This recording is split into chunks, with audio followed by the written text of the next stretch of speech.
All right, and we are live. Hey guys, welcome to the Superhero Cuts podcast where we talk all things Marvel, DC, and Star Wars. It's your boy Stevie Hayes, joined by Jerry, per usual. Jerry, how are you, brother? I'm great, bro. How you doing? Good, good. And Jerry's been teasing this. We've talked about this. We have a very, very special guest coming from Flow Rider, a comic savant. All right, all right. So, bro, I have to do like a really cool intro. Coming from Florida. Flow Rider. He is a comic book savant. If you see the comics behind him, he knows what he is talking about. Do you see the glasses? Do you see the hoodie? Do you see the posters on the wall? Do you see the bubblegum machine? He knows his stuff. He is the cosmic collector. This is the cosmic collector, guys. What's up, bro? How are you doing? I'm good. How are you? Good, man. We are so happy that you were on today. Jerry, thank you for hitting them up, bro. We really are happy that bro, you were on the show. So before we get into this, just please, plug where you are and just give us a quick, just intro about you. Yeah, you can find me at the Cosmic Collector on TikTok, Instagram, and recently started doing YouTube. I'm like one video in, so if you want to go check that out. I just like comics and nerdy stuff, action figures, comics, mostly DC, but I'm trying to get more into Marvel. But yeah, so go check me out. And please, guys, check out his vlog, man. I think it's a very new thing that isn't really done that a lot of comic book people do, and I think that is something that our space is going to start doing a lot more. So please check him out. The vlog is actually really hilarious. I'm not gonna lie, but it's really funny, but it's awesome. And he has another one on the way soon too, so please tune in for all that. And you might recognize him from his Batman hot takes video. That's how he got on our radar. And listen, that's why I got on comic Twitter's radar too. Bro, they throw a tantrum about everything, and I'm on their radar because I posted something like harsh about Zack Snyder once, and one of Zack Snyder's, like someone from his team actually like got into the comments with me. And everyone was like, oh, Jay Oliva like roasted you. Like, first of all, no, he didn't. And like the guy's kind of a square. So, whatever. Anyway, but listen, we are very opinionated when it comes to Batman, Stevie and I, and we disagree on a lot of things. So like, I think we both probably disagreed with a number of things you said, and then we each loved separate things you said. And it wasn't that, listen, everyone has their own opinions. That's cool. Like, I don't need to agree with anyone on everything. But we just loved that you were unapologetic in your opinion. You had personality with it. We thought it was a great video. And, like, of course, people on Twitter, like, they wake up in the morning, they put a stick in their ass, they go on that, and they look offended. So, to like, be fair, when they told me I was trending, I really thought it was going to be way worse than it was. Like, I'm not going to lie, I sat there and scrolled through the comments for a while. Like, I'm not someone who's just going to, like, if I'm getting hate, I'm going to sit there and scroll and like, oh, they're hating on me. But I just genuinely wanted to see like how, because this is the first time that anything is trending on Twitter for me, and most of the people were agreeing, and I was like, okay, it's not that bad. But at the end of the day, yeah, it's just comic books. It's just opinions. Like, if I don't like something someone wrote, like, it's not the end of the world. People were calling me like, they were like, sorry, well, if you have the attention span of a monkey on meth, and I was like, where is this coming from? Bro. Just because I thought it was boring doesn't mean that like I don't like the guy. Like, I got no problem with Frank Miller as a person. I don't know him, so like, but I guess people don't like when you have opinions about their favorite writers. Listen, I told you in the DM, like, I agree with you. That was a take I 100% agree with you on. And I think year one, like, it's cool to read once, but it's kind of boring. The animated movie was kind of boring too. I still like respect him. And this is what I try to tell Stevie with like Dark Knight, because he hates the Dark Knight. And I'm always like, you have to give it credit for what it did for the superhero movie genre. Wait a minute, like the movie The Dark Knight? Yeah. Like you hate the movie The Dark Knight? He does. Yeah, cook him for like it. the movie, the Christopher Nolan movie. Okay. So I admit that it is greatness for like what it stood for, but as a movie, I'm just not the biggest fan. But I'm just not the biggest fan of Nolan's take on Batman in general. That's 100%. Yeah, that's fine. Yeah. I think Christian Bale's one of the worst Batman.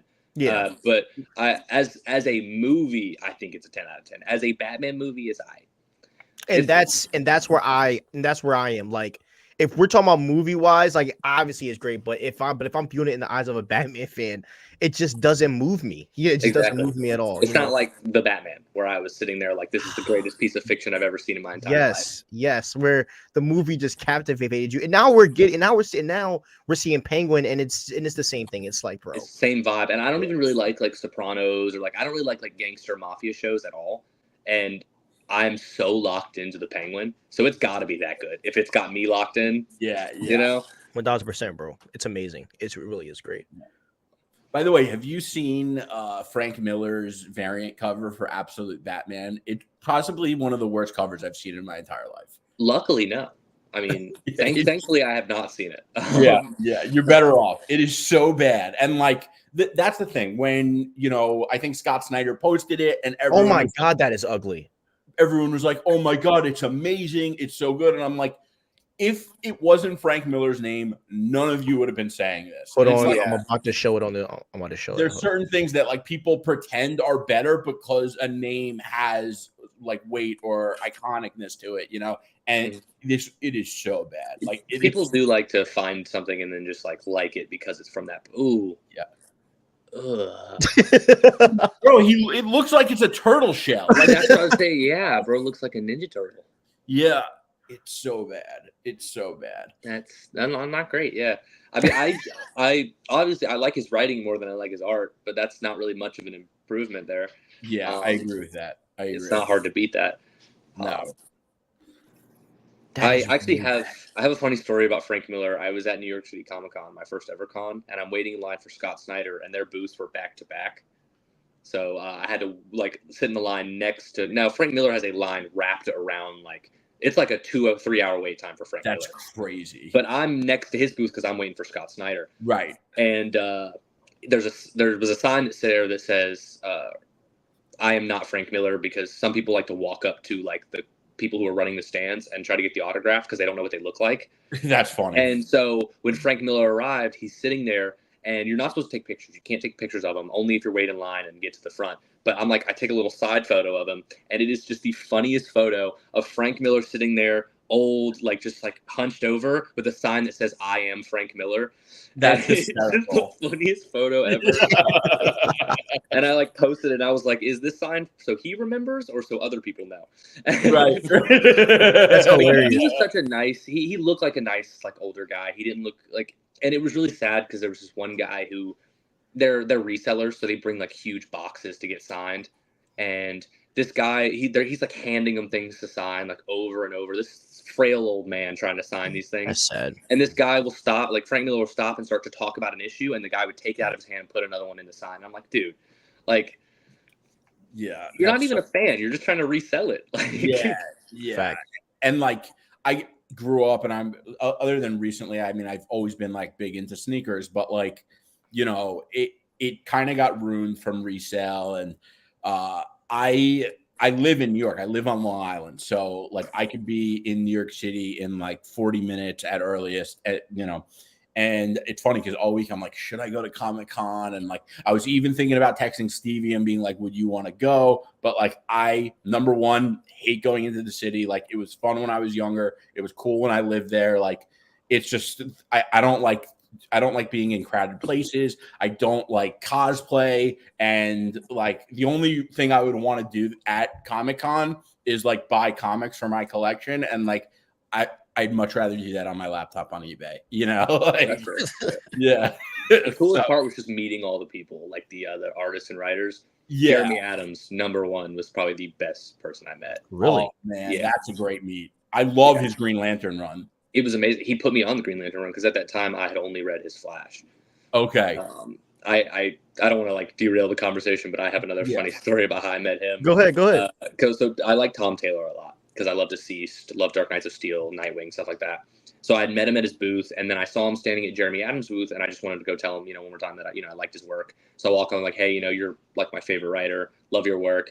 Jeremy Adams is sitting right there, and he's like, wow, right in front of me, and I was like, sorry, dude. If it makes you feel better, you got me into Wally West, or got me back into Wally West because of his run. And he was like, well, that's good. You kind of redeemed yourself. And then he was like, have you read my Green Lantern? And I was like, no. And then we sat there and talked for like 45 minutes about Flash and Green Lantern. And yeah, he didn't take the interaction and make it like negative. He was just like, you like some of my stuff, so you want to talk about some other stuff. And he was he was a really nice dude. Dude, that's the kind of experience I would want. Like if I went to Comic-Con, that's what I would want to do, Yeah. Hey it's Jerry, fun. can you talk about when you met Bond? Oh yeah, so I'm like the biggest James Bond fan. I've read all the original books and some of the ones that weren't written by Ian Fleming, who's the creator of Bond. But I met Daniel Craig, and it was on New Year's Eve at a restaurant, and it was like right after Quantum of Solace, which was his second Bond movie, came out. And it's funny because like I was with my family and like our closest family friends, and my friend Rob, who was same age, we grew up together, I've known him my whole life, and he's sitting next to me, and like I have a loud personality, so he's like, Jerry, listen, I want to let you know who came in, but you just promise you're not going to make a scene or anything. And I'm like, who came in, Rob? And he's like, Daniel Craig. And like, I just shot out of my chair. He like grabbed me. I'm like, shut up. And I like walk right over to him. I tap him on his back, and I'm like, I don't mean to annoy you on New Year's Eve, but I am your biggest fan. And he spoke to me for 10 minutes. He was the coolest guy. Like we just talked Bond for like straight up 10 minutes. And I even said to him, I mean, I was like wasted, but I said to him, I was like, listen, I think you might end up being the best James Bond, but like it's a little too early to call it because Sean Connery has done a lot more movies than you, and until you're finished, it's an unfair comparison. And he like appreciated it. He was super cool. He was the nicest guy, and even my mom was like at the table, like smiling because she knew how big of a deal it was for me. And he was like, "Oh, that's your mom." Like, hi. He waved. He was the nicest guy, and he was with like. I forget who else he was with, but I remember he was with Mark Jacobs and like a bunch of other celebs. And like, I didn't talk to them at all, but like he wasn't like rushing to finish the conversation, which I thought was like awesome. That's awesome. It's always great whenever like the people you like look up to and like famous people that you never think you're going to meet, and you meet them and they're actually like really nice. Yeah, 100%. You always get worried that they're not going to be like that, There's so many stories of so many celebs. Like, I also really liked Austin Powers when I was a kid, and people always say like Mike Myers is like one of the worst ones to meet. Everyone says he's really, like, yeah. Never heard that. Yeah, I'm sure. I mean, I'm sure there are plenty others, but like that's just the one that always stuck out to me because people always said like you don't want to meet him. He sucks. That's the thing about the comic writers and artists. I didn't meet a single one that I was just like. There were a few that were kind of short. Like they were just trying to get to the line, but none of them were like rude necessarily. Yeah, that's cool. Jeff Loeb was a little short, like really, like a little too short. Like short, like height, or like trying to keep like trying to get through the conversation. I was just like, okay. I mean, I love Batman, so like I was hyped to meet him. I just watched his panel, and then he went to sign. I was like, hey, I'm a big fan. I love your Hush stuff. And he was like, that's great, and then signed it and kind of. Moved me off. I was like, okay. And like, right? I mean, gotta get through the line. I got you, no worries. It's one thing to like, if you saw him like on the sidewalk in like New York City, it's at Comic-Con, man. Like, yeah, and I didn't expect like a 20-minute conversation. It was just like, thanks, man. And then I was like, okay, okay. I think it's because at that point I had already talked to so many other people, and everyone else was so like. What's the word? Like they all wanted to have conversations. Yeah, Kennedy Johnson was amazing. He loves Superman. He loves talking about Superman, and I had the greatest conversation with him. Yeah. It's crazy. Tom Taylor's about to. I think it comes out this month. His new Detective Comics, which I'm stoked for. Yeah, 1090. It comes out next week. Oh wow! Yeah, I can't wait. I like the Ram V run. I think a lot of people had problems with it because it was slow. But I thought it was pretty cool how, like, especially how, sometimes a lot of these runs, like, they go through different story arcs and some are good, some are bad. Like, this whole, like, nocturnal thing and with the asthma, I thought was pretty badass. I thought it was really cool. Yeah, it's kind of a better read. Like, it's really good on its own, but, like, if you put all the issues together and read it as one full, like, coherent story all the way through, it's a lot better. Because it was, like, it had so much, like, detail and, like, so many different themes, like complex themes. It's so hard to read it and then wait a month and pick up the next issue and then just be immediately back into it, you know? Yeah, what I did was I kind of read it in like spurts. So like I would read like 3 or 4 issues, put it back down, wait for another, and I did it that way, which sometimes I kind of found myself like being like, oh, what's going on here? And I would go on ChatGPT and like, get the abridged notes, which I was always it's such a clutch because sometimes with these comics, like with I use Universe and Infinite because I like reading it on the iPad, and it's a much different experience, like reading something straight through than versus reading it month to month. And it's tough because there's so many good comics these days where it's just like, oh yeah. What was the run that got you into comics? Well, I've been into comics since I was like 12-ish. Oh, wow. Kind of just like, I wasn't super into them. Like I liked all the animated stuff when I was a kid. I just, every kid likes superheroes. And then when I was like 12-ish, I picked up like a Deadpool comic, and then I read like Civil War when I was like 14. And then went through high school and college, I kind of put it all down. Then what really kickstarted all of this was the Batman 2022. So I watched that movie. I immediately went and bought like a Robert Pattinson action figure, and that's what got me into the figure. And then I picked up the Court of Owls by Scott Snyder, and that's what spiraled all of this. That's so crazy because that was the same run that got me into comics. Yeah, because I'm a big read everything prior before you read the new stuff. So I started New 52 for everyone. Like I've been collecting everything from New 52 to current for every character, every series.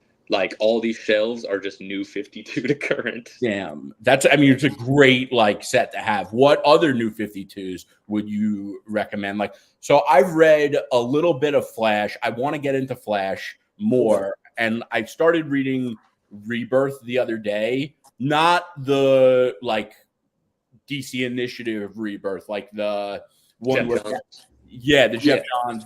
It's a good story. Yeah, it's a good story. Okay, it's a good place to start. Yes, I'd say. Okay, so basically, Barry dies in Crisis, right? And then he was gone for like 20 years, and Wally had taken over, and that story has him coming back. And then there's a little bit in between there, and then you have Flashpoint. So Jeff Johns has like a Flash run, and then you come to Flashpoint, which is going to lead you to the New 52. So really, with Flash, honestly, a good starting point is just read Flashpoint and then start the New 52. Yeah.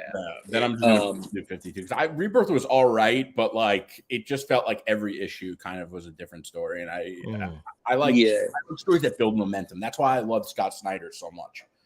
I agree. If I had to recommend a New 52 series, I don't recommend is Superman. Any New 52, stay away from any Superman. Why? Superman family, all of it. It's really, really bad. Really? Yeah, it's not good. Rebirth saved it. Peter J. Tomasi saved Superman with Rebirth. Yeah, I've read people say that his Rebirth run was really good. I also really like the Batman Rebirth run, and it was the it's so overhated. It's so overhated. It's so good, and the Button is one of my favorite comics of all time. Like that was the comic that got me to want to read Flash comics.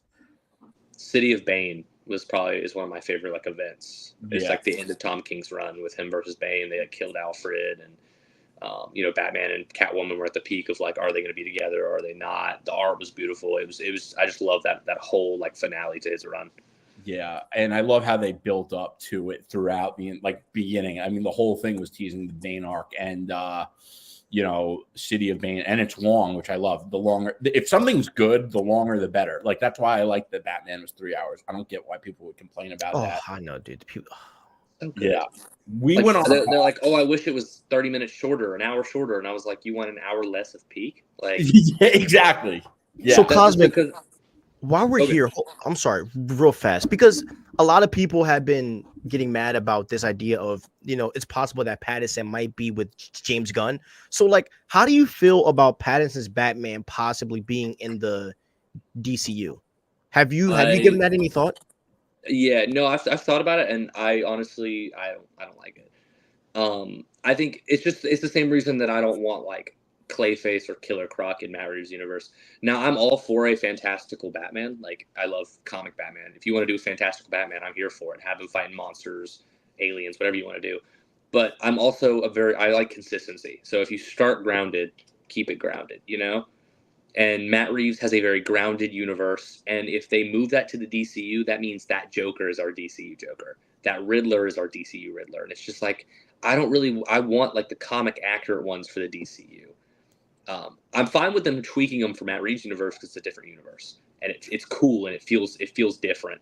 But I would prefer them just to get a different actor, have the grounded side being on Matt Reeves, and have the fantastical side being on James Gunn. That's kind of where I'm at for it. Do you think that would create like a conflict of interest having two at the same time? I don't think so. I think the general public is probably. I think people are smart enough to know that it's two different universes.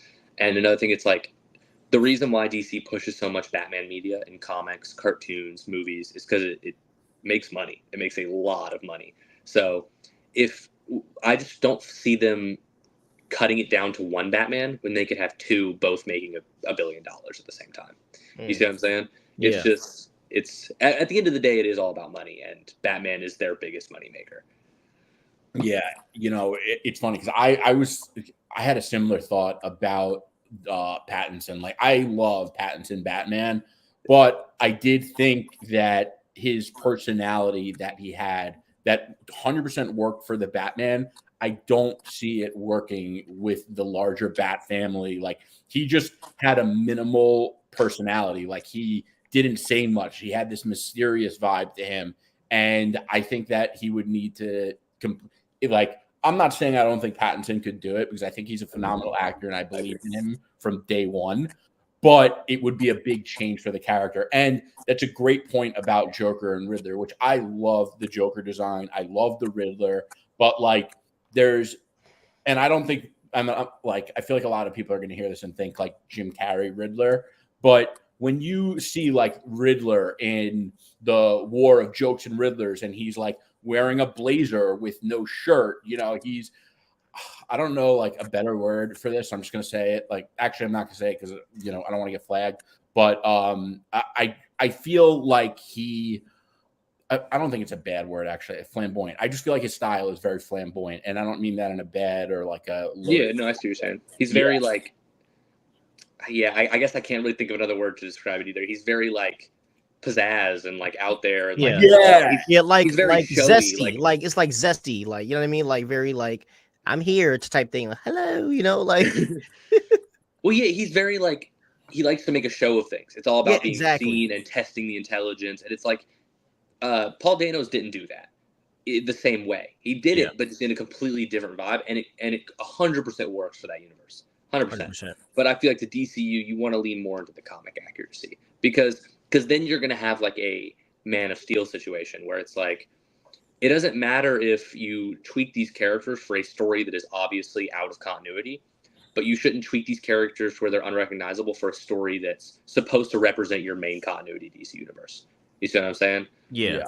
And there's a reason why, and this is what like I always try to explain to the Snyder people, is that these comics work for a reason. And when you're trying to build a shared universe in movies, like you're essentially trying to build what's done in the comics just to a visual movie format. And if you change what worked in the comics, like you are taking unnecessary risk. And I also think right now with all these movies, flop after flop after flop, I think that's the reason Marvel's bringing back Robert Downey Jr. I think that's why this rumor of Zaslav maybe wanting to use Pattinson, which, I don't think it's necessarily the right move, but I think that they want to go with stuff that they know has worked before because they want to avoid risk because, there's no way they could, continue to have like this ratio of flopping. It's just costing them too much money.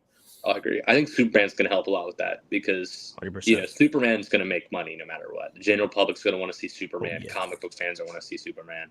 It's going to make money. It's just like, is it going to be good enough to have people want to come back for a movie that's not Superman, like in the same universe? Yeah. And I really think I trust James Gunn that it's going to be good. Yeah. Me too. I love James Gunn, and it's crazy to me that anyone is like trying to make the argument that he doesn't deserve our faith, trust, and credibility because this guy is like, yeah. When has he ever messed up on a comic book project? yeah, Thank you, bro. Thank you. Yeah, like when? He made Guardians he has cool, bro. 3 movies and a show to his name, and they're all 10 out of 10. 100%.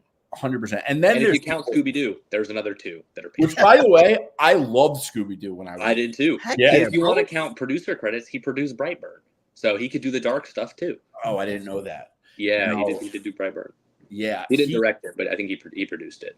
Yeah, and then there's people who, and this is like annoying too, but people who are like, oh, well, he made these like problematic jokes. First of all, like most people have made problematic jokes, number one. And number two, you didn't have a problem with the jokes he made until he got the job that you wish Zack Snyder got. So it's all and I believe he did come out and apologize and he did say that's the thing. It's like it was bad. Like I'm not gonna pretend that the 100%. They were bad. Yeah. Yeah, no, but like at the end of the day, if there's character growth and you could tell that he was just making those jokes and that he's obviously sorry for it and he wants to do better, then I think we should just give him a chance, you know. And after he came out and did it again, it's like, okay, dog, like you obviously didn't mean it. But if he genuinely has changed, it's been 10, 15 years, you know, he wants to do better, then give him a shot.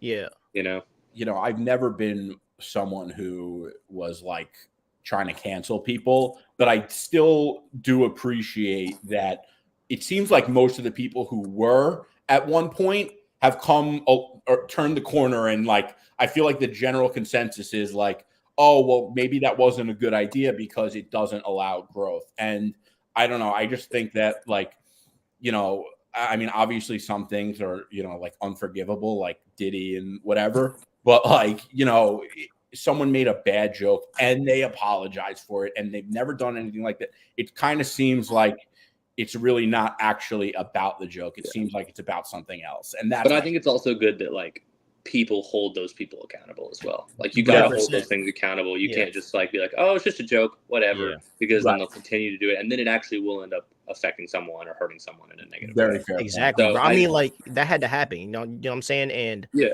the one thing about James Gunn that I do love is like, you know, he loves what he's doing, and you know that he loves Superman. Like I just saw on IG, I think it was earlier today, he posted the guy that created Superman and was like, I think it was his birthday or something, you know.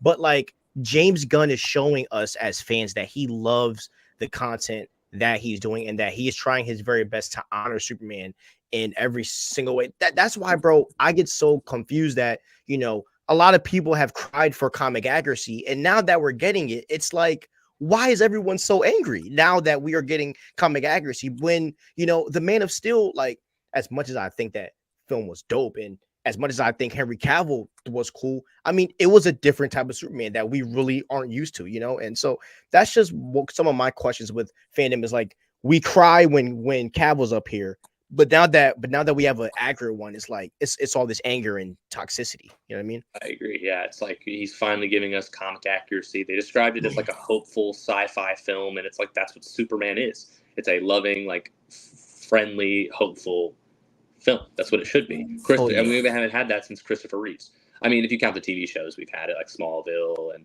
Superman and Lois, but like on the big screen, I think Man of Steel just took away the core like values and like themes of Superman. 100%.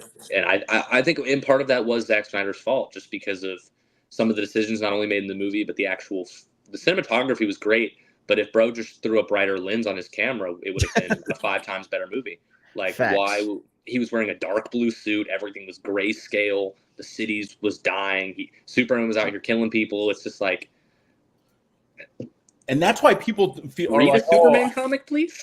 Yeah, just I one. feel like people don't know Superman because they haven't seen an accurate portrayal of Superman, and like the closest modern thing we have to that is Superman and Lois, which is a great show, but it does take a couple of creative liberties. And you know, I think, and I also think that's why James Gunn originally called the movie Superman Legacy. I think that was him saying like, we're going to honor Superman's actual legacy with this movie. I agree.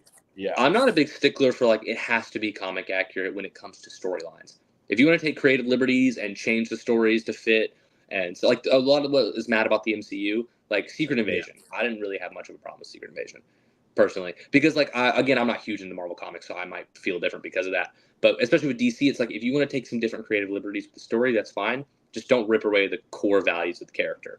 You know what I'm saying? Superman, hopeful, doesn't kill.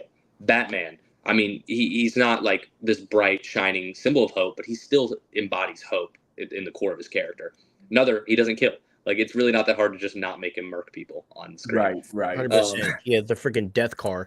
Yeah, and then branding them before he puts them in jail. That's just like, that's not what Batman does. Yeah.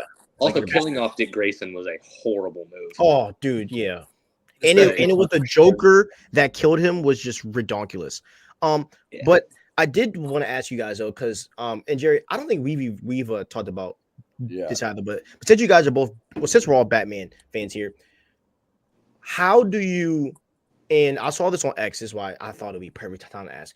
How do you make the Batman Bat Family dynamic work in the live action? You know, like what needs to be the personality and the attitude of Batman, because a lot of people are kind of questioning like how is Batman going to be Batman when he has a whole entire family that he is, you know, still watching over at the same time. So what would your answer be to someone asking you that? You and me go? Yeah, you go first. Okay. I think trust. Like, I think if you look in the comics, a big thing with Batman is his kid, all of his kids and the people on his Bat family are out there fighting different battles at the same time, and you don't see him popping in every single one of those battles to make sure they're safe because he trusts them that they can get the job done. So it's like he doesn't have to be interacting with them the entire movie just because they're in Gotham. You know what I'm saying? Because they're off doing their own thing because he trained them to go off and do their own thing. Now, as for how they work, I think you introduce Damian in the beginning. You have Tim like leaving kind of Bruce to deal with his son, you know, be like, hey, you know, I'll you know, give you some space. Dick and Jason are already established because of the dynamic duo, if they put it in the DCU, which I think they should. And then if you want to fill in any of the gaps with Cassandra Cain, Stephanie Brown, Duke Thomas, if you want to, because Duke is dope. All those characters, if you want to fill in those gaps, do exactly what James Gunn said and just fill it in with animation. Like, do an animated movie for Stephanie or Cassandra, and that'll fill in where they were and how they got to where they were. But yeah, you don't really need Nightwing to be in the whole movie or Red Hood to be in the whole movie. It's just kind of, they exist, they're in the universe. It's just like a comic book. Nightwing's not in every Batman comic. You know what I'm saying? So I think that's what you have to do, is you have to look at it like you look at the comics. 100%. Sorry, I was posting from like all my pages, tagging you know. So anyway, but yeah, no, 100%. I agree. I feel like so many times when this topic comes up, especially on social media, like when I've gotten into conversations with people about it, people are like, oh, well, you know, because Damian's going to be there, that means Dick is going to have to be there too. Well, like, first of all, you know, they haven't said anything about Dick Grayson yet. So it's very possible that Dick Grayson exists, or it's also possible he doesn't exist, and they're not going to introduce him at this point, you know. But I do think they're going to. What I think they're going to do, I think that Dick Grayson may or may not be in the movie. I think it's very possible he's not, and he's referenced or has like a name drop, a cameo, because they also said that you know, we're just entering this universe, but this universe already existed, and the heroes have already existed. So it's very possible, and I kind of feel like, to me, it would make the most sense to do that with someone like Dick Grayson. But they're introducing Damian for the first time in live action, and most people don't even know that Batman has a kid. So I also, in a lot of situations, I don't think it's the right move to share the spotlight. And I think Damian is going to be like a super fan favorite. I think kids are going to love him and want to be him for Halloween and all that good stuff. And I just don't think it's the right time to share that spotlight with Nightwing. I do think there's going to eventually be a push from DC to make Nightwing super popular. And because they obviously want to do that with the comics. They did it after Dark Crisis. They kind of said he's like the center of the DC now. They had Batman take up the cowl, which everyone seems to have their own opinion on. It sounds like you actually read that run, so I'd love to hear what your thoughts on it. You know, but I know a lot of people like complained about it. A lot of people thought it was a cool idea. Listen, I think it's a cool idea. Nightwing's taking up the Batman cowl, so I don't see why Bruce can't take up the, you know, Nightwing mask. But, you know, what are your thoughts on that Nightwing run? And I think Tom Taylor wrote it too. So I think what that run did was give Nightwing a lot of growth, something we hadn't seen in really any of the series. I haven't read Chuck Dixon, so I'm not going to speak on that one. Okay. But something we didn't see on New 52, didn't see in Rebirth, definitely didn't see in the Rick Grayson era, is it gave him growth from, like, just like, I don't know how to explain it. In New 52, it was still kind of dark. It didn't feel like Nightwing. It felt like Batman. Rebirth, it didn't feel like really anything. It kind of felt like all over the place. Yeah. And then Tom Taylor's run, it really felt like he was finally bringing him away from Batman and just making him his own hero. Okay. And it was more like, I call it the Spider-Man-ification of Nightwing, is what it was. He became this friendly neighborhood superhero. He was helping people. He was a symbol of hope. He was, brightness in the dark. And I think putting him as Batman again is just regressing his character. And that's why I'm so worried about Dan Waters and Dexter Shoy's run. I love Dan Waters. I love Dexter Shoy's art. I just hope they don't regress his character back into this darkness, Yeah. Because Tom Taylor built him up as this like hopeful character for 40, 50, 60 issues, Yeah. And I think it's obviously worked, because I could be wrong on this, but I think I've heard that Nightwing comics have never been selling better than they were under Tom Taylor. Oh, I'm sure. Yeah, I buy them. Yeah. But as for the Batman as Nightwing thing, it was okay. I mean, it's cool. Like, I don't know why people had a problem with it. It was for like 3-4 pages. It wasn't that big of a deal. It was just a funny little thing to see him squeeze into this tight Nightwing outfit and kick butt. Like, it's funny. I saw a cool. It was I think it was on Twitter. It was like a meme, and it was like the front of him standing up on the building in the Nightwing suit, and then it showed someone had drawn like the back of the costume, and it was like held together, and it was like splitting because of how big Batman is. So funny. Yeah. I mean, obviously, it's funny because Dick looked a lot smaller in the Batman suit, so it makes sense. But yeah, I also think that I thought it would have been cooler, and maybe I'm a little biased here, and I need to get into Superman comics, so I'm really happy that you told me about Peter Tomasi, because I've been wondering where to start. Everyone says this run, that run, but I'm going to go with the Tomasi run. And I've read Rebirth, and obviously I've read a number of Justice League runs, so I'm familiar with Superman to some degree, and I know the character, but I never. And that's the thing, I feel like you don't really fully know a character until you've read at least a 25 issue plus run of the character. And, that's one of the things I love about comics. You're always learning more about these characters, and you're seeing them in these different situations. And, as much as I love watching TV, we don't have the luxury to get a cool one-off story, the absolute universe or the ultimate universe. I think we're living in and I only started reading comics during COVID. But I do read a lot of comics, and I try to read every day. So I'm pretty well read for someone that's relatively new. But, I think we're living in the greatest time to read comics ever. Number one, we're getting these alternate universes from both DC and Marvel. Their regular mainline comics are fire on both ends, and you have the ability to you don't even need to go to the store. I like going to the store. I like the people at my store, but I also like reading digitally, and you have access to these apps. It is the greatest time to read comics. I really believe that. For sure. So obviously Absolute Batman has taken the internet by storm, and really just the comic book world by storm. And so, Cosmic, how do you feel about Absolute Batman? Man, I was disappointed. I'm just kidding. It was one of the greatest things I've ever read. Yeah, no, it was amazing.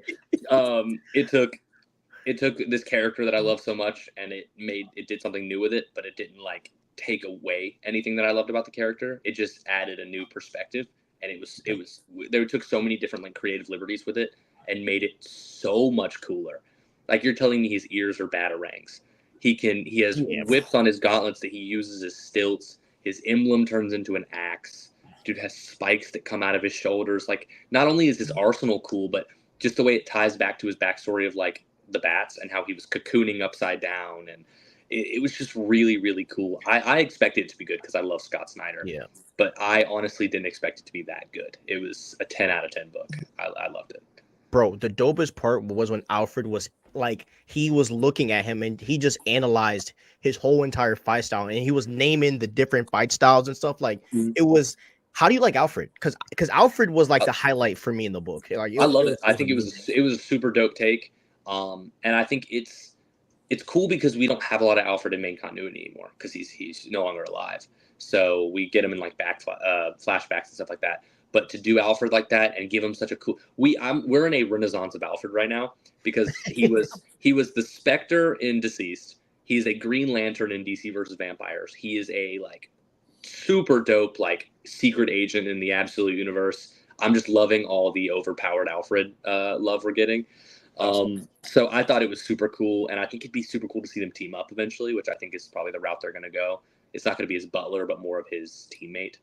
I'm hoping they do an Alfred run. Like, to me, they made him like, it's funny because I thought he was like James Bond. And then when I was trying to like recap my notes for our podcast, I was using ChatGPT, and ChatGPT was like, Alfred had MI6 experience. And I actually meant to go back and check, but the comic never didn't say anything about MI6, right? No, he was in British intelligence, yeah. Oh, okay. Okay. In main continuity. Sometimes ChatGPT gets like a couple details wrong, so I was like, I wasn't sure if in the Absolute it was specifically MI6, but in main continuity he did serve like the British secret intelligence. Yeah, and they tried to do the show Pennyworth. I feel like I should give it another shot, but I did try it once, and I was like, it's all right. And I think Absolute is. It's funny because and this is what I said to my shop clerk, who I love talking to, because when I first started reading comics and I had no idea what I was doing, I would go to that store and I would ask him for recommendations. And even if I didn't want to buy anything, I would buy anything just so I wasn't there like asking for free advice. I didn't know where to go. But anyway, I was like, listen, I didn't think Absolute Batman sounded good on paper. I was like, when they were like, yeah, Batman's not going to be rich, I was like, Batman's not going to be rich? Like, what? That's like one of the coolest things about Batman. And then when I read it, I was like, I'm so like immature and like I care about like the stupidest things. And I realized like so many of my favorite characters aren't rich, and it doesn't make them any less cool. And they didn't just make him poor. They made him not rich for a specific reason.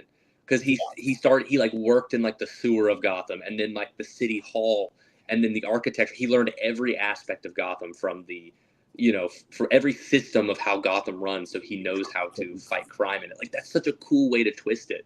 100%. And it made him more inventive with his technology and the stuff, and the architecture helped with building his gadgets. And it's such a like a cool way to reinvent Batman. It is. And like, I like that he's really smart and he's an engineer. Man, it's so awesome. And I don't know that we'll ever get a live action Absolute Batman. I think it would be pretty cool, but like, that's one thing you got to love comics for, because they get to take these risks because the cost barrier is so much lower. And Absolute Superman and Absolute Wonder Woman, I haven't read anything about what it's going to be. I don't really care. I just know I'm reading them. Like, a lot of times I'm like, I don't like, I watch the trailers because we're going to talk about it on the podcast. But if I know I'm going to watch something or read it, I'm like, I'd rather go in knowing less, Blind, yeah. And I've heard people say that both people who have read Absolute, like in the industry, and that's what my guy Dan at my local shop said. He's like, everyone is saying that Absolute Superman and Absolute Wonder Woman are like just as good as Absolute Batman. That was the one I was most excited for, with Absolute Wonder Woman, because it was like Wonder Woman raised in hell and has a giant sword fighting demons. That's so sign me up. Like, like, that's gonna be cool. Batman was actually, crazy enough, was the one I was least excited about for like the same reason. It was like, I've read so much Batman media. It's like, what are they gonna do to my favorite character? Yeah. Like, what are they about to do to him? And then they just took all my favorite parts and made it cool in a different way. And I was like, okay, you surprised me here.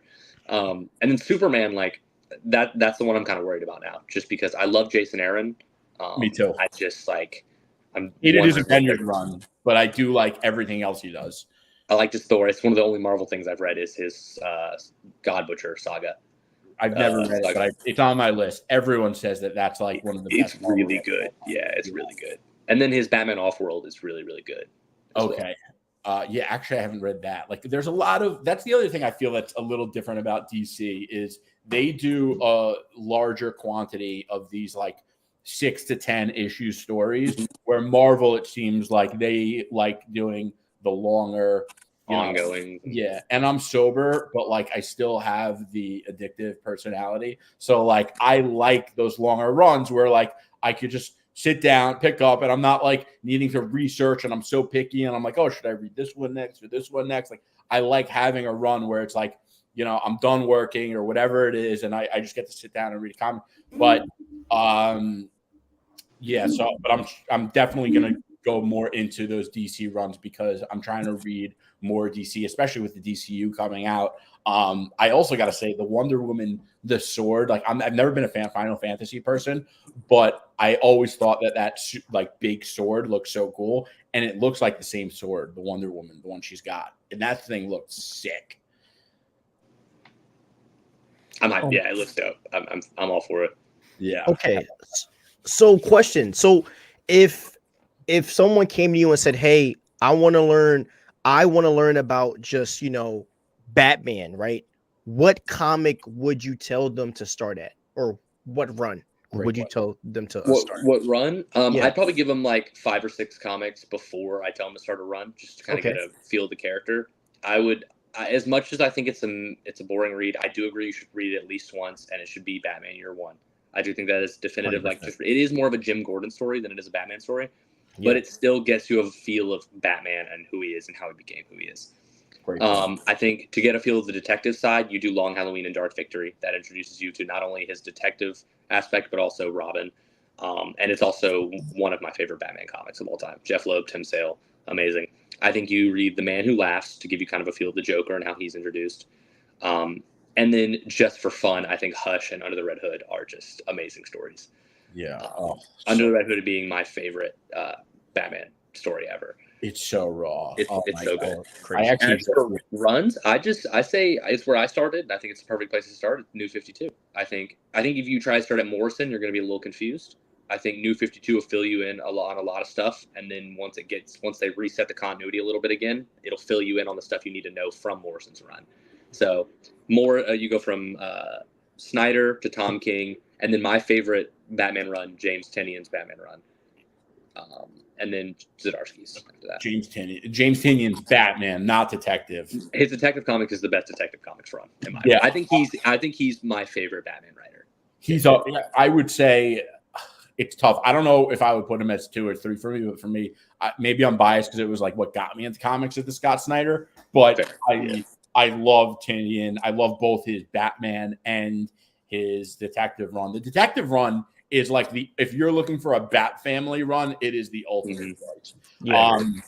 The other thing, which is crazy, is that we haven't seen Ghostmaker since maybe Joshua Williamson had him in his like 4 issues for a bit, but Ghostmaker seemed like such a cool character. Well, he did. He had a branch out series after. Oh, I didn't know that. It was 12 issues. It was called Batman Incorporated. It was like the Batman International, basically, like Batman from different countries. It was led by Ghostmaker. Batman put him in charge. Clown Hunter from that run went to go join that team as well, and Ghostmaker was trying to mentoring Clown Hunter. 12 issues. It was written by Ed Brisson. The art was like John Timms, I believe. It was pretty good. It was cool. It was about like someone was going around killing all of Bruce's and Ghostmaker's mentors. Really? And they were trying to stop them. Yeah, like all the people who trained them to become Batman and Ghostmaker. Yeah. Oh man, and Ghostmaker's design is just like one of the sickest. It's so cool. It's so cool, and it works so well with Jorge. I mean, Jorge is the perfect person for it. Dude, I don't know who I like more. I can never decide. I'm always stuck between Jorge and Dan Mora. It's just like I go back and forth every time I read a new issue with both of their art. Yeah, but I love them both. Yeah, it's funny. I was just reading earlier so now that you're getting into Marvel, which I don't know if he's going to be on the top of your list or not, but I got to recommend the Moon Knight run by Jed MacKay. And Jed MacKay is like, he's writing the current Avengers run. He's writing the current X-Men run. And they just teased that they're doing a new Avengers versus X-Men. Marvel does that. Like, if they have a storyline that is really well known and iconic, they use the same title. And sometimes it has something to do with the earlier version. A lot of times it doesn't. But they just tease that they're doing an Avengers versus X-Men. But Jed MacKay is like, I think Moon Knight was the big comic that like probably got him those bigger titles. But his Moon Knight run is so sick. And the art is kind of similar to Jorge and Dan's style. I think I have the first volume. Oh wow, yeah, it's so good. And I'm sure the first volume's cover looks amazing because the art, it's just so good. This one, right? Yes. Okay, I do have the first volume. Yeah. Dude, this art is dope. Yeah. It's kind of. It's Cappuccino. Yes. Oh, they're doing the art for Ultimate X-Men or Ultimate Wolverine that just came out. Oh yeah. My God, dude. Yeah, it just got announced, and the full mask is everything, bro. I love the full mask. Yeah, it's cool. I thought he was gonna be fighting the Winter Soldier, but he is the Winter Soldier. Yeah, it's crazy. Oh, I didn't read that. So he is a Winter Soldier. Yeah. So Bucky is Wolverine in the Ultimate Universe. I don't know if it's Bucky, but Winter Soldier is Wolverine. Oh, it's Winter Soldier versus Wolverine. No. So Wolverine is the Winter Soldier, but it hasn't said if it's Bucky or not, or if it's Logan or who. But Wolverine is the Winter Soldier. I gotta start reading these things and just being like, I'm gonna read it no matter what. But I will say I was confused, and I haven't read the Ultimate X-Men. But have you read any of the Marvel Ultimate Universe? This new? I've read it all. It's the only Marvel stuff I'm reading. Yeah, I've read everything. I'm loving it. I'm picking up Ultimate Wolverine. I saw a funny thing on Twitter. It's like, I can't wait to see Ultimate Wolverine interact with the Ultimate X-Men, and it was just like Ultimate Wolverine and then just a bunch of Japanese schoolgirls. Yeah. I do. I just realized, because I didn't realize the Ultimate X-Men was on my pull list, but I got to start reading it. I'm probably going to start reading it this weekend. It's good. It's really slow. It takes like 3 or 4 issues, but once you get to like that 5th issue, it's really, really good. Who's the little girl it's about? Who's the main character? It's Armor. Okay. Yeah, but her like totem allows her to like conjure it, and the villain's like the Shadow King, like their form of the Shadow King.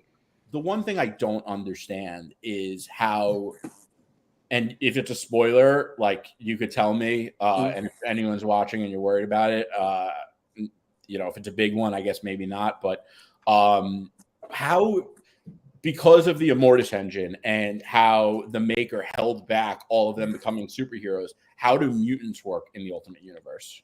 So in Ultimate X-Men, it's at least in this like community and where they're at, it's a cult. There's a cult that like gives them the powers when they're kids. Their parents are like part of the cult and stuff like that.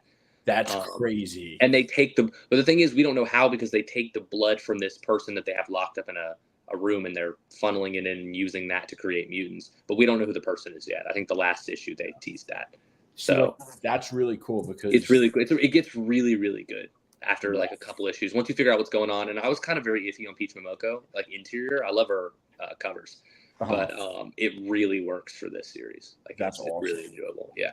I feel like it would lead to a point, because obviously the whole thing with the mutants is that they're discriminated against and, they're oppressed. And this, I feel like when the Ultimate Universe eventually is going to probably turn on the mutants and they find out that the parents did something like that, that sounds like that's going to be a crazy climax. Yeah. And then Ultimate Black Panther had the potential to be the best one. The only problem is every issue needs like 4 more pages. It feels so like short. Like, I feel like I read that book every week the shortest amount of time. 100%. Like, it's so good, and then it's like it just ends, and I'm like, okay, you could have thrown in maybe 3 or 4 more pages here. Like, it was just to give me a little bit more, because I know I got to wait a whole another month for another 2-minute read. Yeah, but it's really good.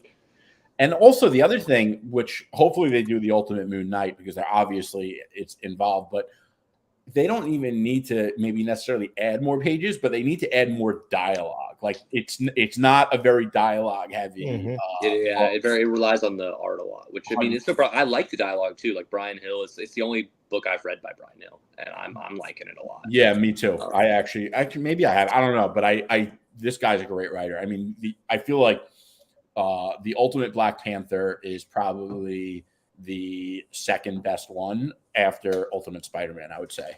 I agree. Ultimate Spider-Man's the best. Yeah.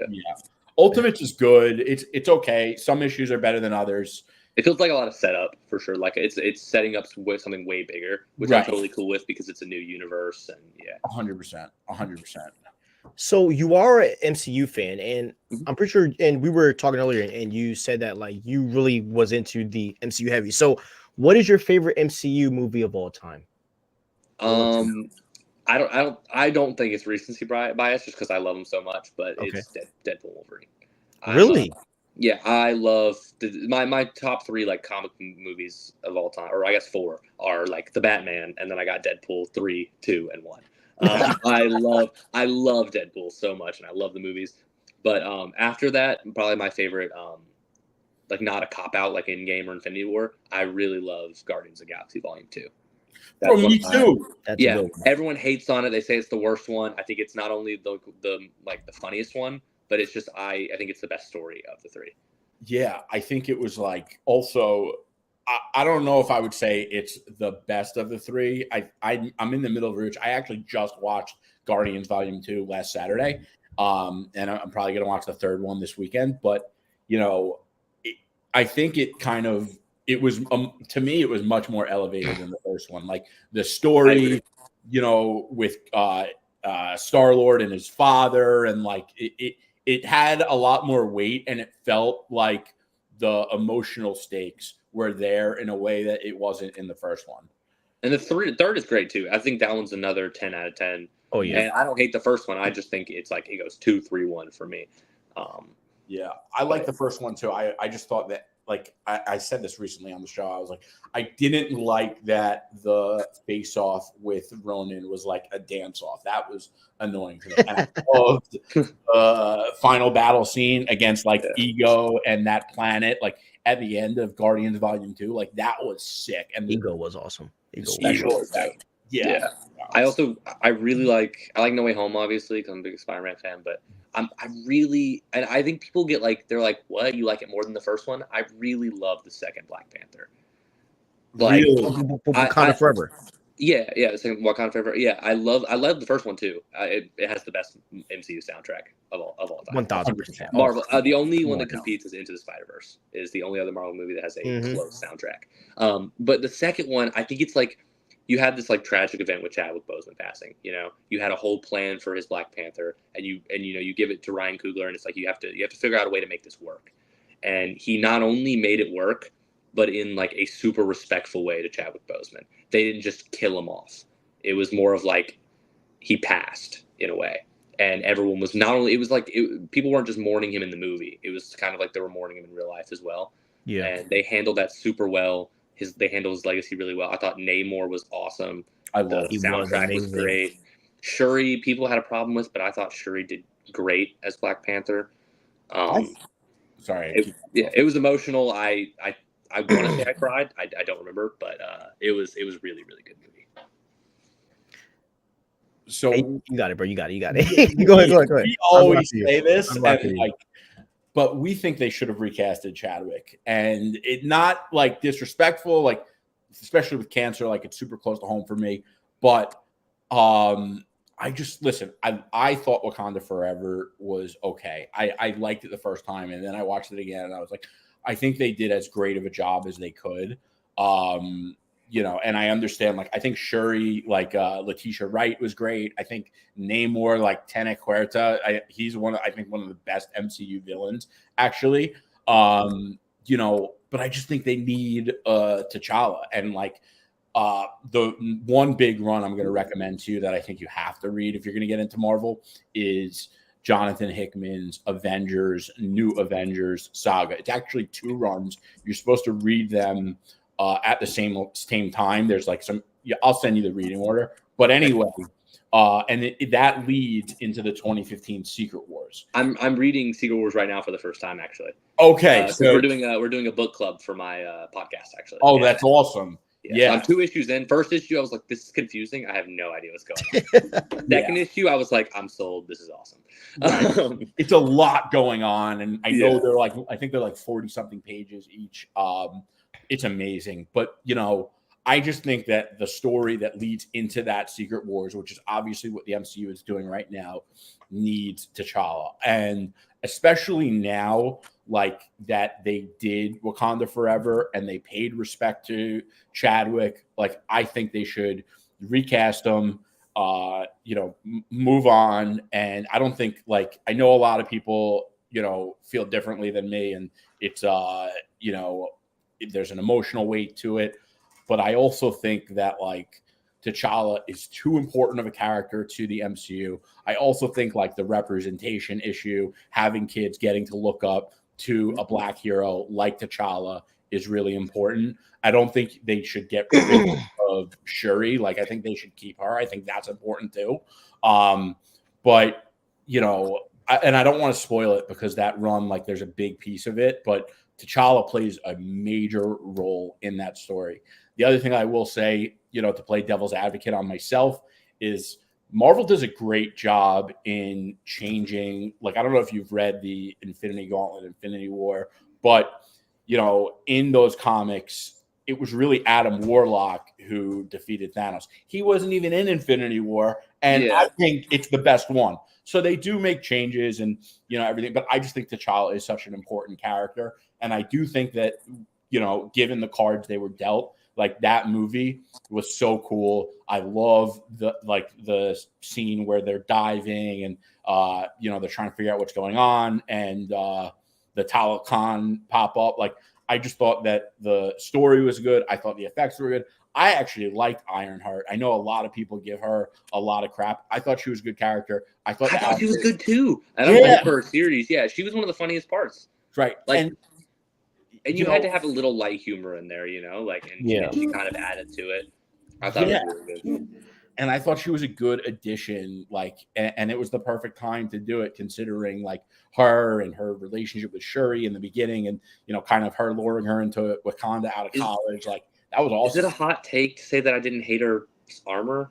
It's funny. I was going to say this. The armor's cool, bro. The armor's cool. Like, people are like, it looks like a Power Ranger. I was like, are we hating on Power Rangers now? Like, Power Rangers look cool. The red with the freaking light blue outline was fire, bro. I can't. Cool. That was fire. Now, obviously, I can't wait for her to have, like, the pink, like, slick armor in her new series, which I hope she does. But, like, for her first suit, of course it's going to be bulky. Did you see Iron Man's first suit? That's fair. Like, no one was complaining there. I will say though, bro. One of the things about Shuri that I did not like was, I do understand that she went through the rocker with just burying her brother, and then her mom dies, and we're kind of replaying the same funeral thing. The only part that I did not get was, like, so in the comic books, right? Bast denies Shuri from accepting the actual power, and in the Moon Knight show, right, they were kind of hinting on this fact of the Marvel gods, as in, like, Khonshu and Thor, and like they were kind of painting this picture that that the gods and the Celestials are kind of like the real big power behind all of these heroes.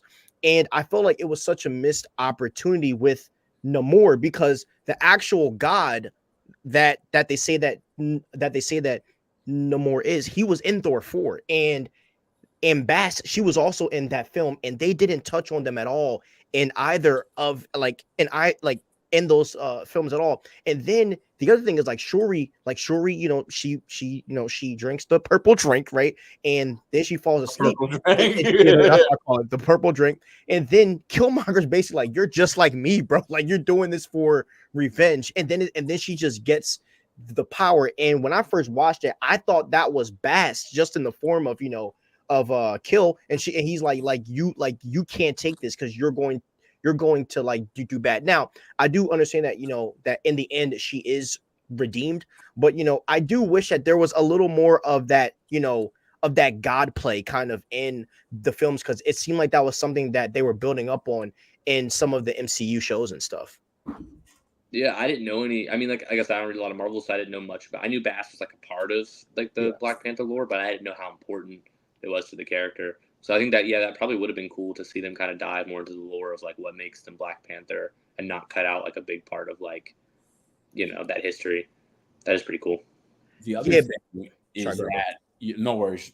So T'Challa and Namor have like one of the biggest rivalries in Marvel Comics, and in that Hickman run, I think Hickman's the greatest comic writer of all time because of that run. Like, it's just the dude's stories and like the lore that he creates is just, I don't think there's anyone else that writes stories the way this guy does. Like, you tell me he's writing something, I don't care what it is. Like, I'm reading, but he, T'Challa and Namor, they have a major rivalry. Was it bigger than Namor and Reed's or no? I don't want to say bigger because I don't know. I don't know because it's tough to say. I think that the Namor Reed one, more of a three-way with Sue. Yeah, and I think that one's like a little more classic. And I also think, and I think this is like goes back to the Frank Miller thing. I think that like the longer something stays around, like people feel like they're obligated to respect it more. Like, people are like, oh, well, the Richard Donner Superman's a classic, so it's amazing. I'm sorry, it doesn't hold up to modern day comic book movies. We're in 2024. We have IMAX, Dolby Atmos. Like, you're not going to convince me that a movie from the 60s holds up. And I'm a James Bond fan. I get liking old stuff, but I'm also a fan of innovation. So, So like, and in that comic, in the Hickman one, the Namor T'Challa rivalry is definitely bigger than the Reed one, and Reed's in that comic too. But yeah, I really wanted to see T'Challa fight Namor, and who knows, we might get that. I don't think it's their big focus right now. What I'm hoping to see also, talk about bringing characters in, especially through the multiverse. I'm hoping that they bring in Miles Morales. I would love to see Miles. I think so too. Yeah. I think post Secret Wars, we're going to get a reboot of the MCU. Not a reboot, but a soft reboot. Like, they're going to keep the actors from the younger characters like Kamala Khan, Kate Bishop, characters like that. Yeah, keep them around, and then they're going to recast people like Captain America, Iron Man, Black Panther, and they're going to bring them in, because the thing with the MCU is you had to start from the beginning and build up this universe of the characters so people could know who these characters were. Post reboot, you don't have to do that again. You can just throw all those characters, recast it after Secret Wars, and keep all those younger characters in, and now you have a whole Marvel universe, and you have a ton of different storylines you can adapt. Nice. You can throw Miles in there just like he's in there right now in main continuity with Peter. You can have them both existing as Spider-Man at the same time. You can have like Kate and Hawkeye at the same time. You can have your Young Avengers, your X-Men, you can have everything going all at the same time, because you're finally a cohesive universe and you don't have to start from the ground up. 100%. And that's why James Gunn is so cool, is because he's not starting from the ground, because he knows people know Superman, people know Batman, people know Wonder Woman, people know Flash. 100%. Just start in the middle, build around it, but don't start at the bottom and then have to build your way up. Yeah, 100%. And like, I don't like that people don't give James Gunn that credit. Like, I feel that, number one, and it goes back to the thing you said about the Power Rangers, like that meme, like, we live in a fandom that is very simple-minded, and when an opinion gets popular, it's almost like people don't even believe it. They just like jump on the bandwagon. And I think that that one meme of that Ironheart suit with the Power Ranger stuff, but like, people always say James Gunn's going to do his version of the MCU. Like, not really. Like, obviously they want to build a cinematic universe, but he's not just copying what Marvel did. He's doing his own thing. He's going to innovate. He's going to pioneer things in his own way. Like, he is a very, brilliant creator. And I just think people sell him short when they're like, oh yeah, it's going to be the DC MCU. Like, that's simple-minded to me. I'm also simple-minded, but I feel like I'm simple-minded in a good way. It's like, superhero guy punches bad guy and wins. Right. Like I'm good. I'm cool. 1,000%. If you got people flying around punching bad guys, fighting robots and aliens, I'm here for it. Yeah. The only thing is like I do get kind of iffy on if you take my favorite character and then like change him to where he's unrecognizable. But it's like I'm not very picky. I enjoy most, especially with comics. I really I was trashing the Frank Miller stuff, but I cannot tell you another comic off the top of my head that I just hate. I really don't dislike comics. There are some that are like slow and I'm not super into them, like the current Flash. But I don't hate it. It's just different. It's not my speed. Yeah, that's a shame because it looks really cool. Like the cover of the first one, I always see it and I'm like, damn, that looks sick. But yeah, current Flash is definitely not my type of book, but I'm reading it just because. Right. Is it Gary or Wally? It's Wally, but it's not who it is. It's just the way it's written. It's Cy Spurrier, so it's ironically, it's super slow. Yeah. Yeah. That is just funny. Yeah. For a Flash book. It's very also like high concept. Like a lot of it dives into the science of the Speed Force, which is really, really cool. It's just like it takes like 5 reads to really understand what's going on because Cy Spurrier is so complex. Yeah. And it's just like, dude, I have to be in the mind state to read this. I can't just pick up it for fun. Like it's a whole different ballpark.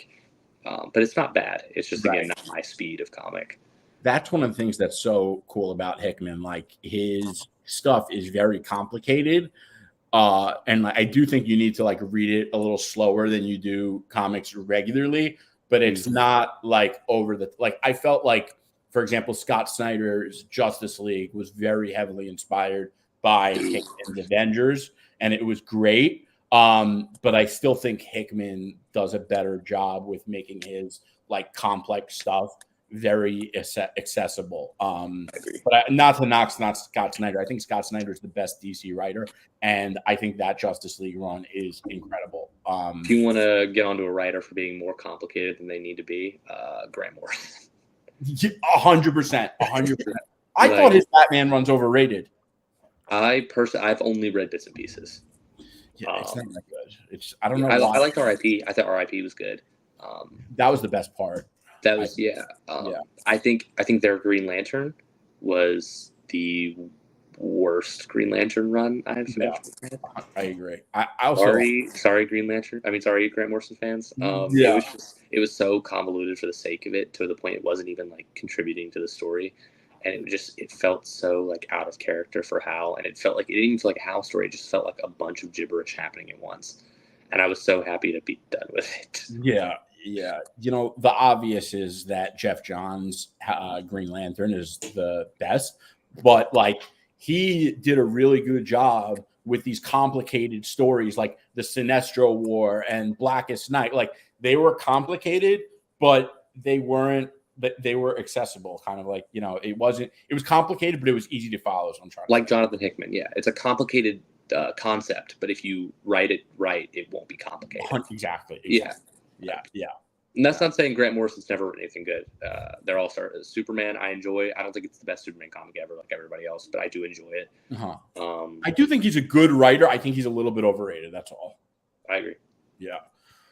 So, Cosmic, are you pro Trunks or pro no Trunks? Pro Trunks.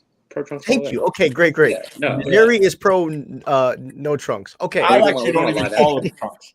I say it's underwear over the pants. Let's call it. And it's cool. It's awesome. It's always been cool. Okay. Tell me David Cornsweat's. Tell me right now, David Cornsweat's suit is not awesome.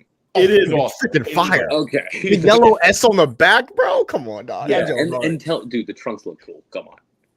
They work for that kind of costume. There you go. Yeah. There you go. Exactly. They work for a Superman looking costume. Yeah.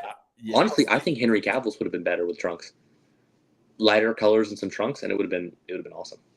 I agree. Trunks all around, baby. What they did with please get Batman trunks. Yes. Oh. Yes. Dude, get Batman trunks and Robin. You know what? One thing sold me on Batman with trunks, and it was the time he fell from space and he used them to cover his face. I was like, that's why he should have trunks right there. Which book was that? Was that in Zdarsky? Yeah, it was 130. No, it was 126. Yeah, it was the failsafe arc. Yeah, it was failsafe arc. It was one of the earlier issues. Dude, he's been killing it. First issue of the All In was just amazing. Oh, yeah. And by the way, his Spider-Man run is it's called Spectacular Spider-Man, but it's really good. It's like around like 25 or 30 issues. I would say that's probably like my second favorite Spider-Man run. I feel like Ultimate's going to end up taking my first place, but it's just not done yet. What's number one right now? Zeb Wells? No, I like Zeb Wells' run. Okay. I've never read it. It's just I know it gets all the hate. Yeah, I like it. I think it's fun. It's easy, but it's nothing. Also, I met him, and all the hate I've been seeing, I felt so bad when I met him because he was such a nice dude. Really? He genuinely was a really nice guy. And when I'd never read his Spider-Man. I had just met him when I was there. I was like, hey, what's up? And he was like, hi. And I was just kind of like talking to him a bit. And I was just thinking like, I didn't say anything about it because I didn't want to bring it up. I was just thinking like, wow, he's constantly getting dogged for his Spider-Man run. That people are like literally sending him death threats for his Spider-Man run. It's and so he's just the nicest dude. Like people really believe that. And to really quickly answer, I would say J. Michael Straczynski, greatest Spider-Man run. It's classic, definitive, and that's why it's timeless. But and he wrote it for a long time, so it's a really long run. And in that run, Marvel wrote a September 11th issue. And I mean, listen, the run is incredible, and this is like a one-off issue. It's not really related to the story, but it was really cool to see like how they paid respect. They put it out in December of 2001, which was a couple months after. It was just such a cool issue. Anyway, people have a conspiracy theory that Zeb Wells intentionally wrote a bad Spider-Man run, and I don't understand what people think the incentive is in this conspiracy theory, but first of all, I also don't think it's as bad. There's something that happens at the end of J. Michael Straczynski's run, which you probably heard about, which is the ending of One More Day ending of one, whatever it was called. And then it goes into Brand New Day. It was called One More Day. And then it goes into Brand New Day. I don't want to spoil it because you're probably going to want to read that. That's a lot of people say it's the best Spider-Man. I've read One More Day with Mephisto and making a deal. Yeah, okay, so I've read that one. That's because it was just a random book that I had, and I read it. Yeah. For those of you listening in that haven't read it, think about it's not a one-to-one adaptation, but the ending of No Way Home was inspired by the end of One More Day. And when that happened, and in Brand New Day, which was the subsequent run, a lot of people complained, and I always say this, I think that people fail to understand Spider-Man. Spider-Man's whole thing is that, he doesn't get to balance having a life and being happy with being Spider-Man. And I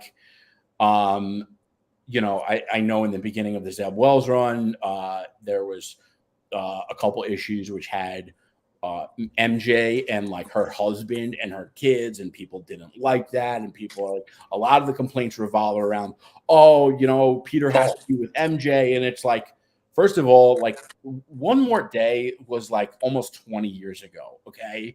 And Dan Slott, his Spider-Man runs, he was on the book for a really long time. And sometimes I cut him slack for that because some of the runs he did 3 long Spider-Man runs, and some of them were good, some arcs were bad. J. Michael Straczynski didn't have that problem though, so But anyway, listen, Dan Slott, I think he is a guy that sometimes writes really good comics, sometimes writes really bad comics. His Fantastic Four, I read 2 issues and I was like, this is horrible. I'm not reading the rest of it. And it sucks when that happens because Marvel put him on the Fantastic Four for 44 issues. It's well, now I have to skip a full long run. And that's the best when you have a characters or Fantastic Four who you love and you want to read, and there's a long run, it should be a good run. And it sucks when it's a bad one. So I understand why people, if you don't like the Zeb Wells run, that really sucks because it's a long run. It's I think 59 came out like last week or 2 weeks ago, which I read. I enjoy it, but like I understand what it is. It's kind of like a lighthearted, Spider-Man book. I think some of the arcs have been better than others, and like the stuff with Tombstone is pretty cool. But if I were recommending someone Spider-Man books to get into, like it wouldn't even be on the list. Straczynski, yeah. No, Straczynski would be. I was talking. Well, yeah, that's what I was saying. If you were to recommend one, you'd recommend Straczynski's. 100%. Okay. Yeah, I've only read a couple issues of it. I read obviously the One More Day, and then I read the issue where he like pimp slaps Kingpin and threatens to like shoot his webs down his throat. Oh yeah. Like the black suit Spider-Man era. Yeah. I was like, all right, Peter, calm down. yeah. You know, it's like it's not that serious, dog. I mean, they shot at AMA, but still, it's not that serious. Yeah. He had a black suit arc, and also the comic that really got me into Marvel comics to begin with was Civil War. Like I read the full. That was me too. Yeah. Oh, dude, that's New 52 Batman and Civil War. We're really on the same page here. That's awesome. People are always dogging Civil War because it's like all the characters are written so out of character. And me personally, as someone who doesn't read Marvel, it didn't bother me because obviously I don't read Marvel. So I was just like, this is cool. The heroes are fighting each other. So it didn't really bother me. But now, like picking up things randomly and reading it, I'm like, okay, maybe these guys were out of character, but it's still really cool. Yeah. I'm not hard to like please when it comes to comics. Like sometimes stuff is boring, sometimes stuff is complex, but rarely is anything ever bad. Yeah, I don't think I've ever called books bad unless it's like Superman or Batman, and that's if they're written so incredibly horrible. Yeah, I agree with that. I'm like All-Star Batman and Robin and New 52 Superman, which were just both not great. Yeah. You know what I need to give another try, and I'm curious to hear what you think of, is All-Star Batman. Is that All-Star Batman or All-Star Batman and Robin? All-Star Batman. Oh, so by Scott Snyder. Oh, it was good. It was okay. I think the big like negative out of it was John Romita Jr. I cannot. Okay, story wise, I'm very easy to please. Art, I do get a little picky, and John Romita Jr. I just cannot do it. I can see why people like his. I can see why people like his Spider-Man. I don't like his blocky Roblox looking Superman. It doesn't work with Batman. It doesn't work with Batman. Doesn't work with Superman. Doesn't work with anyone who's not wearing a full mask because he can't draw faces. Oh, that's the point. I also feel like it's a little cartoony, and not to say that Batman animated series isn't great and everything, but when it's cartoony and it makes Batman feel like it's drawn by a child for a child, it takes away that raw brooding element that is so integral to Batman. But then again, I feel like you can make something look kind of cartoony and still keep it kind of dark. Like there's a lot of artists that are kind of cartoony that I like. Like I'd say Dan Mora has a very cartoony realism Fair kind point. of look, and he's one of the best artists out right now. Another one is I just can't get into it. Is Riley Rosmo. It worked for the Sandman or Wesley Dodd's Sandman, but I didn't like him on Harley Quinn. Wasn't a big fan of him on the Tim Drake run. The proportions, the way he draws like faces, it's just not for me. Yeah. And then obviously Frank Miller, boo. Yeah.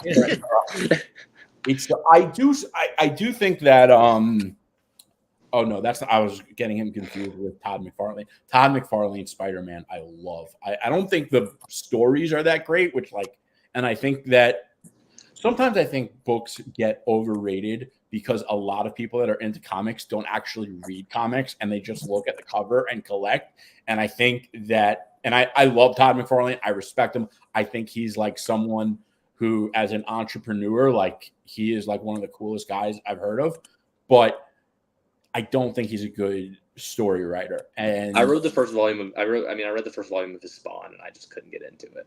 Oh, really? Yeah. I always wanted to try Spawn, and I was kind of hesitant because of my buddy Max said it's really good once you get to like issue like 150. That's a lot. He's like if you get past the first like 130 issues, it gets really good. And I was like, well, no, I'm not going to do that. Jerry Seinfeld has a bit about that. He's like, oh, you got to try my show. But it doesn't get good until season 5. He said, so I got to watch 5 seasons of this before I start enjoying it. Like, why would I do that? Why would I put myself through that? Yeah. I do want them to do another live action Spawn. Like, I think that it would be good. Number one, I think it would put a positive spotlight on indie books. And, I just think Spawn looks so cool. Well, they were working on it. Jamie Foxx was going to be Spawn. Oh yeah, until there was he had some health problems, so it got delayed. But he's a great actor. I love him. I agree, bro. Yeah. All right, so we're gonna wrap up because I don't want to keep you up too late, bro.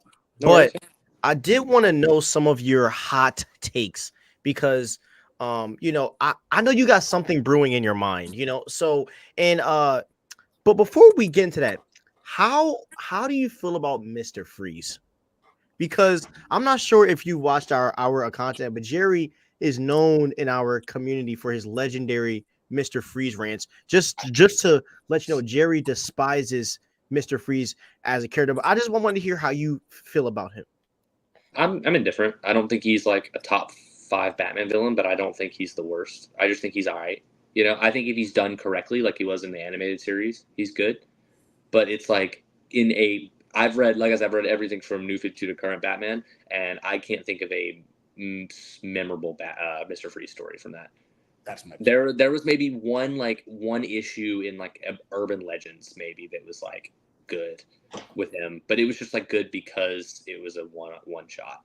But yeah, it's not bad because of him. It's just I don't know. He hasn't had any amazing stories for me. But the animated movie with him was good with anime series.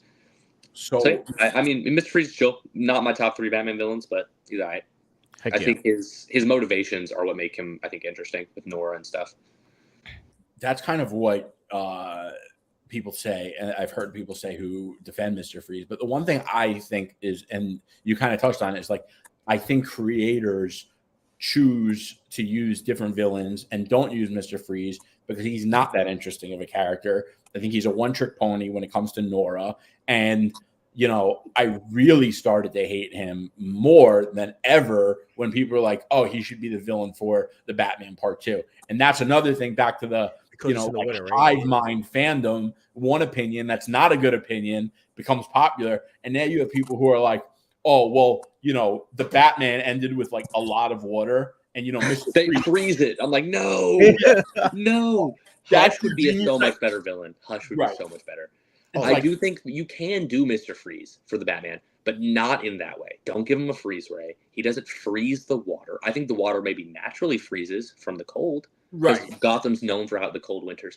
If anything, we've talked about this on the pod. If you're going to do a grounded Mr. Freeze, you can, but you can't. You have to keep it grounded. Like you give him a hazmat suit, maybe give him some liquid nitrogen, like hoses in his sleeves. Make him a serial killer that like puts people in like freezers and stuff like that. Like there's ways you can do it, but I feel like it would take away from his character to ground him that much. Like just do Hush.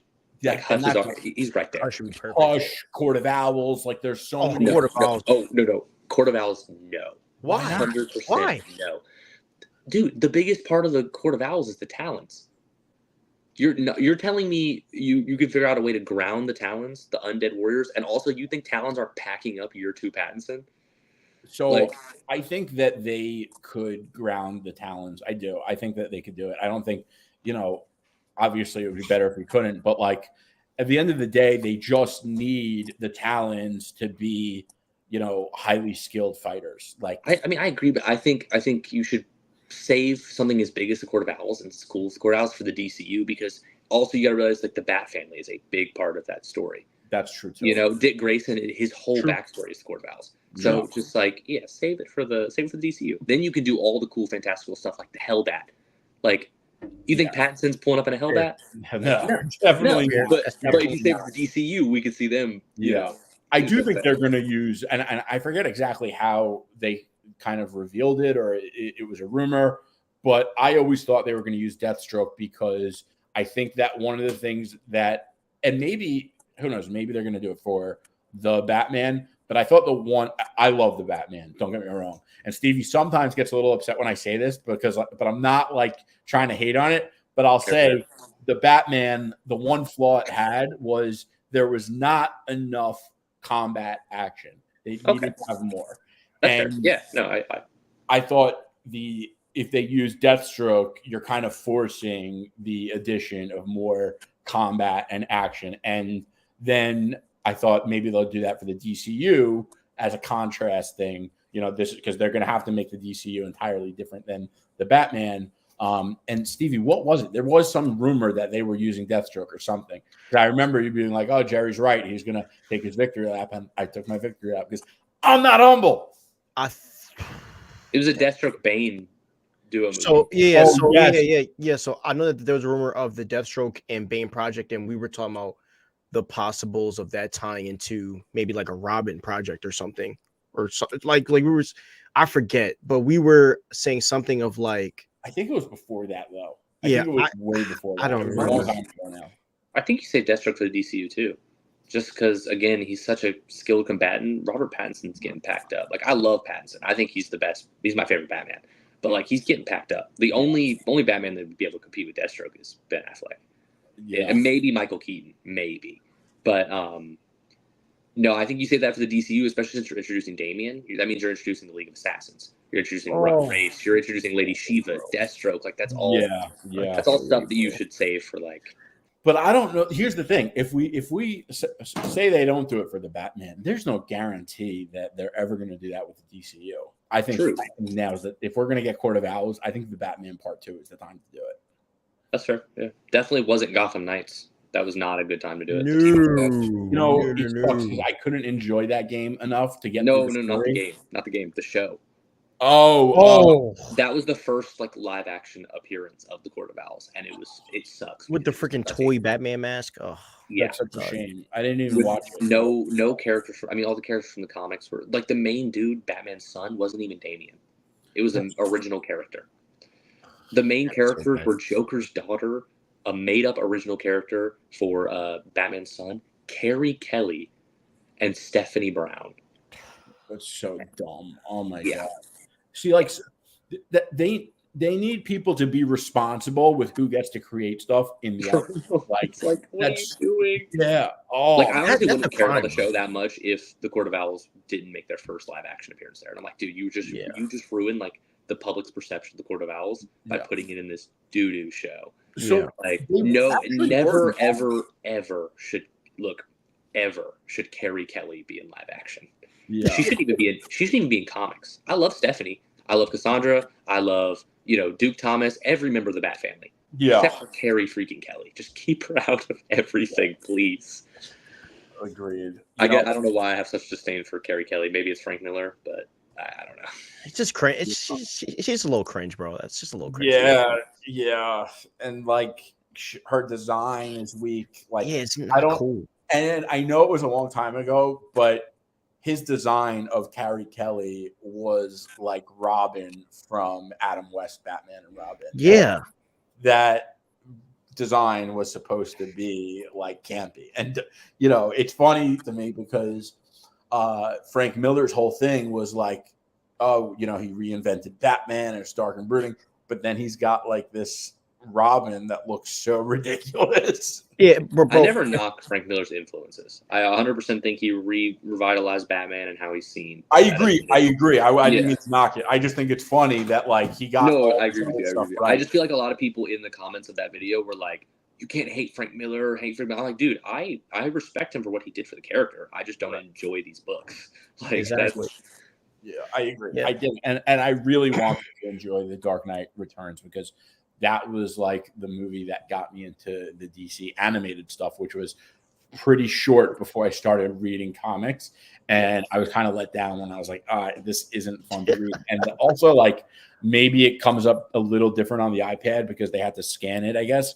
But the writing was faint. I don't know. It just didn't look good. Yeah. That is wild. So, okay. So before we go, I did want to just ask, like, what are some hot takes that have been on your mind lately? If you have any, just off of the top of the dome.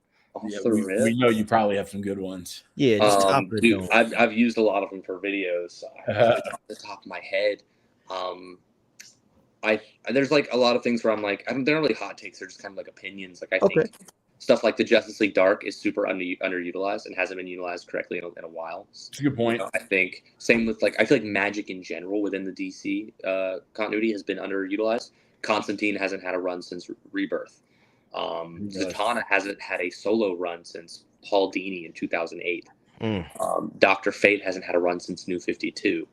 The Justice League Dark hasn't had a run since 2020. Like you really like really that's such a big part of the DC universe is the magic-based characters, and you're just like pushing them to the side and throwing them in for stuff like Night Terrors and Absolute Power. It's like you made them super important in these events, and then you're just throwing them away after.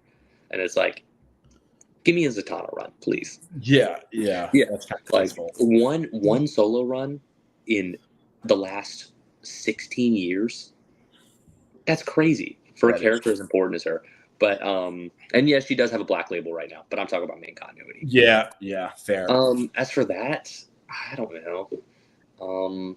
I think DC handles their multiverse better than Marvel, in my opinion. I think it's better explained, like with the Source Wall and like the 52 multiverses that they've now become infinite multiverses. But I think it's explained a lot better.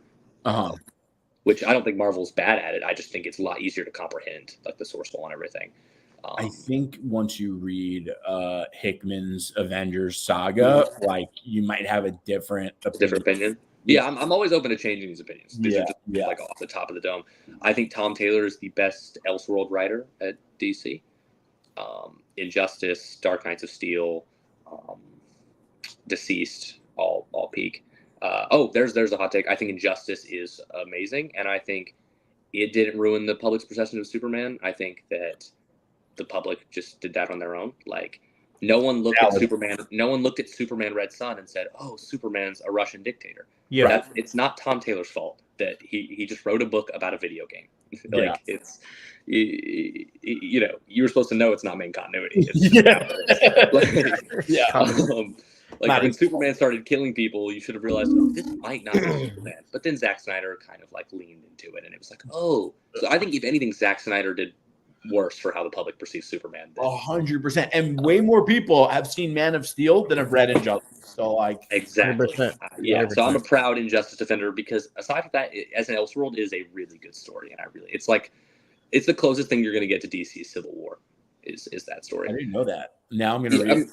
Yeah, no, it's really, really good. It's like, Superman's like taking over the world. He's like, I'm going to control the world to keep people safe. And Batman's like, no, you have to like give people free will to do as they please. Yeah, that's hard. That's fine. Yeah, and then Superman just starts killing people. Like he literally like, mind you, he knows Billy Bat since a child. He lasers Shazam through the eyes. Like, whoa.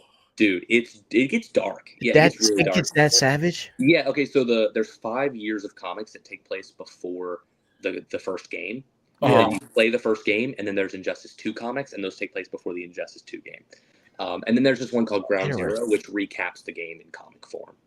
I have all of them. They're all really, really good. Injustice 2 is a little bit okay.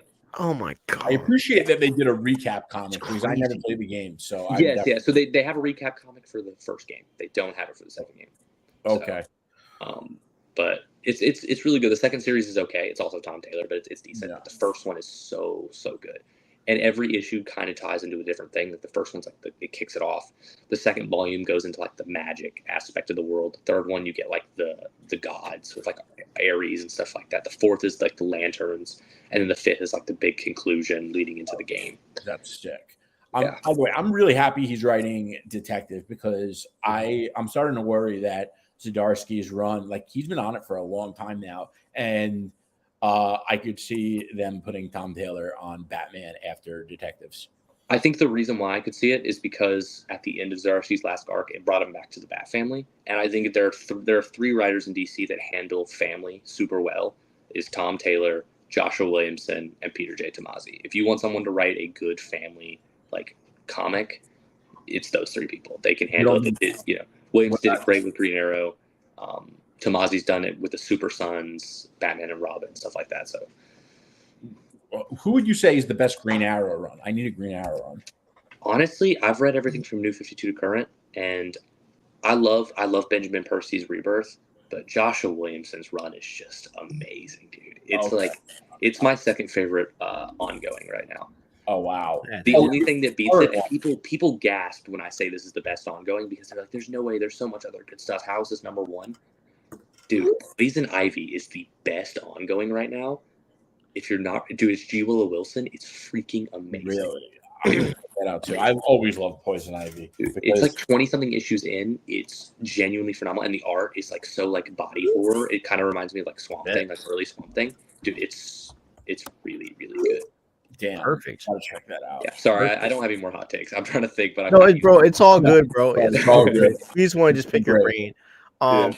Bro, well, we just want to thank you for really like taking Thank time out of your busy just schedule to come on the show. Like, one of the biggest, gifts that like the way that Jerry and I met was we were kind of arguing in comments. Yeah. And we ended up DMing each other, and he was a guest. It was just literally me, and then him and I just became like best friends, Yeah. But that's like, you want to argue about it, bro? Yeah, right. Yeah. Exactly, Yeah. right. But this is what this world is for, bro. It's to bring people together, and we are happy that we have gained, a friend in this. So we are really just happy that you hopped on the show, bro, and just thank you, man. I appreciate it. Yeah, you can always have. That's cool about this community is as long as you're not being like super toxic, you can have discourse and disagreements, and then just go right back to enjoying all your favorite characters and your favorite stories. And that's what I love about like the community.